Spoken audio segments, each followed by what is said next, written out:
Bana, mambo vipi mtazamaji wa Mtani TV? Karibu tena kwenye chaneli yako pendwa.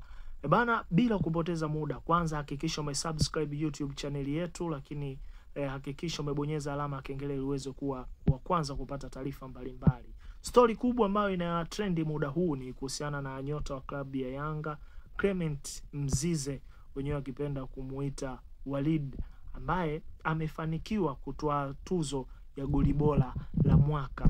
Tuzo hizi utakumbuka ni tuzo ambazo zinaandaliwa na shirikisho la soka barani Afrika CAF kwa ajili ya kuwapongeza wachezaji ambao wamefanya vizuri kwenye msimu uliomalizika. Na stori kubwa ni kuhusiana na Clement Mzize ambaye ametoa tuzo hiyo kwa mara yake ya kwanza akiwa kama mchezaji wa Yanga.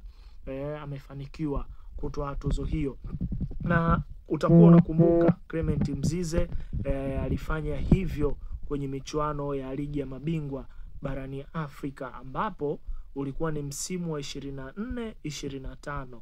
Kama utakuwa unakumbuka, mchezo wa kwanza kabisa Yanga kucheza ulikuwa ni Januari 18 mwaka 2024 kwenye dimba la Benjamin Mkapa, ambapo Yanga alitoka suluhu ya bila kufungana dhidi ya MC Alger, lakini tarehe 12 pale Khartoum Yanga alishinda goli 1-0. Lakini tarehe 4 Januari, hapa niweke sawa, nimeanzia mechi zile za mwisho kushuka chini. Tarehe 4 Januari kwenye dimba la Benjamin Mkapa Yanga alishinda goli 3-1, na goli mojawapo ambalo lilifungwa na Clement Mzize ndio hili ambalo limeenda kumpa tuzo hii ya kuwa goli bora la mwaka. Utakumbuka Clement Mzize msimu uliomalizika amekuwa na performance moja ya kuvutia zaidi. Utakumbuka vilabu mbalimbali kutoka nchi tofauti hasa ukanda wa kaskazini vilikuwa vinahitaji huduma yake kutokana na performance ambayo aliionyesha kwa michezo mbalimbali. Kwa hiyo Clement Mzize nadhani kwenye msimu uliomalizika alikuwa na performance nzuri, na hiki ambacho amekionyesha hapa ni muendelezo kwamba anaweza akafanya mengi mazuri akiwa ndani ya klabu ya Yanga. Lakini taarifa ambazo zipo ni kwamba Clement Mzize hapa katikati alifanyiwa upasuaji wa goti, hali ambayo itamweka nje kwa takriban wiki 4 mpaka wiki 8. Kwa hiyo Clement Mzize huku alipo, basi nadhani atakuwa na furaha kwa kiasi kikubwa kwa kazi kubwa ambayo ameifanya kwa msimu ambao umemalizika. Si rahisi kuwa ama kutwaa tuzo wa goli bora la mwaka, na kama utakuwa unakumbuka huko nyuma alishawahi kuchukua Osman Sako akiwa na klabu ya Yanga baada ya kuonyesha performance nzuri zaidi. Klabu ya Simba alionyesha performance nzuri zaidi ya kuvutia. Alifunga bonge moja la goli la tic-tac pale kwenye dimba la Benjamin Mkapa. Na hapa tuwekane sawa, goli ambalo alilifunga Osman Pape Sako akiwa na Simba kwenye dimba la Benjamin Mkapa ndio goli lile ama lango lile ambalo Clement Mzize na yeye aliweza kufunga goli lake. Sasa hakikisha umesubscribe YouTube channel yetu ili uwe wa kwanza kuhakikisha unapata taarifa mbalimbali zinazohusiana na habari za michezo, lakini pia za hapa nyumbani ndani, lakini na zile za kimataifa. Bwana, kama wewe ni mwananchi, jisifie kwa hiki ambacho amekionyesha Clement Mzize Walidi Mbappe. Bana, mambo vipi mtazamaji wa Mtani TV? Karibu tena kwenye chaneli yako pendwa.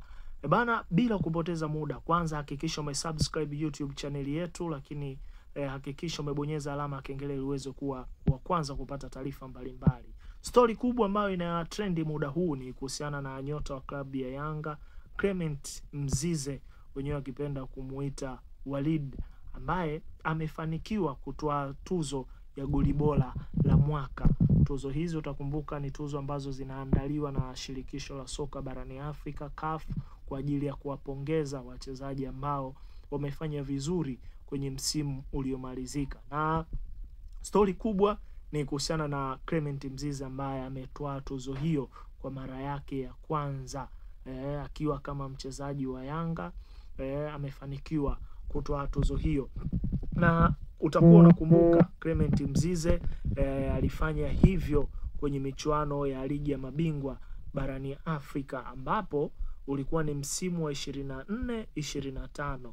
Kama utakuwa unakumbuka, mchezo wa kwanza kabisa Yanga kucheza ulikuwa ni Januari 18 mwaka 2024 kwenye dimba la Benjamin Mkapa, ambapo Yanga alitoka suluhu ya bila kufungana dhidi ya MC Alger, lakini tarehe 12 pale Khartoum Yanga alishinda goli 1-0. Lakini tarehe 4 Januari, hapa niweke sawa, nimeanzia mechi zile za mwisho kushuka chini. Tarehe 4 Januari kwenye dimba la Benjamin Mkapa Yanga alishinda goli 3-1, na goli mojawapo ambalo lilifungwa na Clement Mzize ndio hili ambalo limeenda kumpa tuzo hii ya kuwa goli bora la mwaka. Utakumbuka Clement Mzize msimu uliomalizika amekuwa na performance moja ya kuvutia zaidi. Utakumbuka vilabu mbalimbali kutoka nchi tofauti hasa ukanda wa kaskazini vilikuwa vinahitaji huduma yake kutokana na performance ambayo aliionyesha kwa michezo mbalimbali. Kwa hiyo Clement Mzize nadhani kwenye msimu uliomalizika alikuwa na performance nzuri, na hiki ambacho amekionyesha hapa ni muendelezo kwamba anaweza akafanya mengi mazuri akiwa ndani ya klabu ya Yanga. Lakini taarifa ambazo zipo ni kwamba Clement Mzize hapa katikati alifanyiwa upasuaji wa goti, hali ambayo itamweka nje kwa takriban wiki 4 mpaka wiki 8. Kwa hiyo Clement Mzize huku alipo, basi nadhani atakuwa na furaha kwa kiasi kikubwa kwa kazi kubwa ambayo ameifanya kwa msimu ambao umemalizika. Si rahisi kuwa ama kutwaa tuzo wa goli bora la mwaka, na kama utakuwa unakumbuka huko nyuma alishawahi kuchukua Osman Sako akiwa na klabu ya Yanga baada ya kuonyesha performance nzuri zaidi. Klabu ya Simba alionyesha performance nzuri zaidi ya kuvutia. Alifunga bonge moja la goli la tic-tac pale kwenye dimba la Benjamin Mkapa. Na hapa tuwekane sawa, goli ambalo alilifunga Osman Pape Sako akiwa na Simba kwenye dimba la Benjamin Mkapa ndio goli lile ama lango lile ambalo Clement Mzize na yeye aliweza kufunga goli lake. Sasa hakikisha umesubscribe YouTube channel yetu ili uwe wa kwanza kuhakikisha unapata taarifa mbalimbali zinazohusiana na habari za michezo, lakini pia za hapa nyumbani ndani, lakini na zile za kimataifa.